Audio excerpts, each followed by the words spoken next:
Top quality और consistent performance के लिए सिर्फ सिल्वर पंप नाम याद रखना। इस वक्त बड़ी खबर यूक्रेन से ही आ रही है। निप्रो में दरअसल रूस ने बड़ा हमला कर दिया है। जबरदस्त हमला है ये। यूक्रेनी सेना के ठिकाने पर की गई है जोरदार बमबारी। हमले के बाद लगी भीषण आग। ये देखिए तस्वीरें, निप्रो की तस्वीरें इस वक्त आपके सामने हैं, जहां पर यूक्रेनी सेना के ठिकानों को चुन चुन कर तबाह किया जा रहा है, बर्बाद किया जा रहा है। जबरदस्त बमबारी की तस्वीरें देखिए।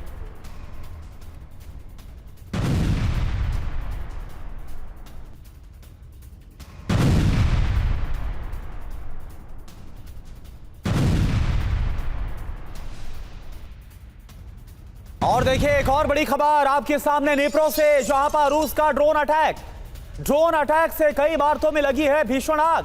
ये देखिए आप तस्वीरें आपके सामने, निप्रो में रूस की तरफ से ड्रोन अटैक को अंजाम दिया।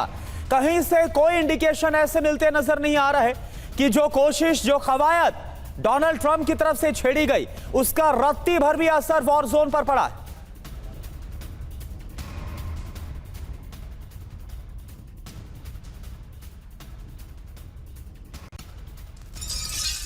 और बड़ी खबर तो डोनेट्स्क से भी आ रही है। डोनेट्स्क में रूस का बारूदी प्रहार हुआ है। कब्जे वाले इलाकों में ड्रोन से किया गया अटैक। ये देखिए तस्वीरें, यूक्रेनी सेना की रिपोर्ट में ये दावा किया गया है। कब्जे वाले इलाकों में ड्रोन से अटैक्स हो रहे हैं। डोनेट्स्क में रूस लगातार कर रहा है बारूदी प्रहार उन इलाकों में जहां अभी भी यूक्रेन के सैनिक मौजूद हैं।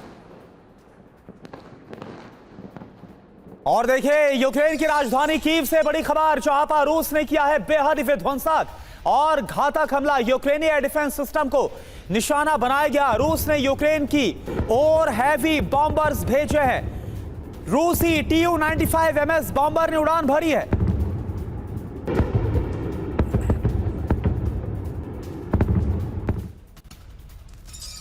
और वहीं कीव में रूस का जबरदस्त हमला हुआ है। रात के वक्त शाहेद ड्रोन से किया गया अटैक। तो राजधानी कीव को भी अब बड़े पैमाने पर बनाया जा रहा है निशाना। रूसी हमले के बाद जगह जगह अफरा तफरी नजर आई।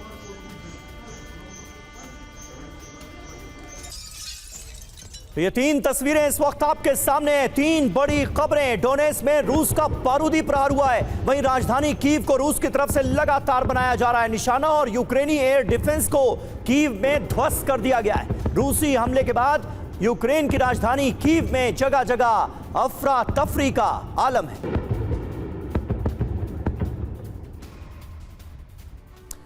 तो आप देखिए अलास्का में पुतिन और ट्रंप के बीच मुलाकात हुई। इस मुलाकात के बाद रूस ने यूक्रेन पर हमले और तेज कर दिए। ये हमले कहां पर हो रहे हैं, ये आपको जानना बहुत जरूरी है। यूक्रेन की राजधानी कीव की सबसे पहले बात करें, ये देखिए आपके सामने वो नाम है निप्रो, खार्किव, सूमी, ओडेसा और चेर्निहाइव पर लगातार तेज हमलों का अंजाम दिया जा रहा है।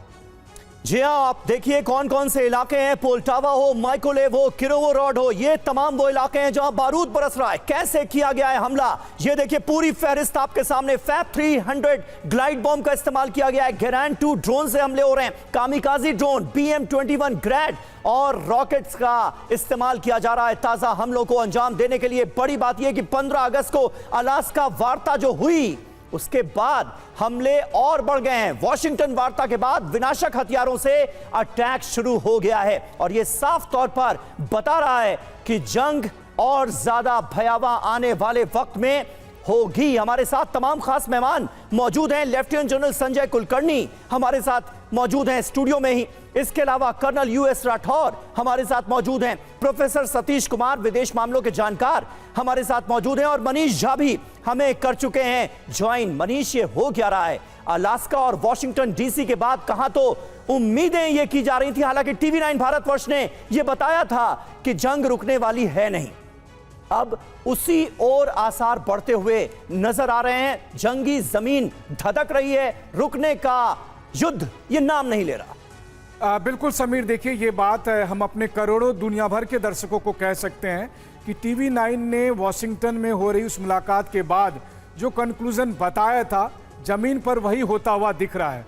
हमने कहा था आपको कि यह जंग अभी फिलहाल नहीं रुकने वाली है, बल्कि यह जंग और अधिक बढ़ेगी और बीते 24 घंटे से या बीते 12 घंटे से जिस तरीके से रूस का आक्रामक प्रहार यूक्रेन में चल रहा है, उससे तो यही लग रहा है कि अभी आने वाले कई दिन, कई हफ्ते या कुछ महीने भी शायद इस जंग को कोई रोकने की स्थिति में नहीं है। दरअसल सारा मामला, सारा पेच इस बात को लेकर फंस गया है कि एक जो मोटी मोटी शर्त थी कि यूक्रेन की सुरक्षा गारंटी किसी भी कीमत पर रूस को मंजूर नहीं होगा। देखिए, ये युद्ध ही शुरू हुआ था इसी बात से कि यूक्रेन नाटो का सदस्य बन रहा था। यह युद्ध ही शुरू हुआ था इसलिए कि यूक्रेन एक सुरक्षा गारंटी अपने लिए ढूंढ रहा था। आज की तारीख में ट्रंप मीठे मीठे भाषा में चाशनी लगाकर लेकिन यही बात रूस के सामने रख रहे हैं, जिससे पुतिन को, क्रेमलिन को और रूस को पसंद नहीं है। यही वजह है कि ये रूस और अधिक आक्रामक हो रहा है। रूस का स्पष्ट संदेश है, हर हालत में उनकी जो शर्त है वो माननी होगी, वरना यह युद्ध इसी तरह से बदस्तूर चलता रहेगा।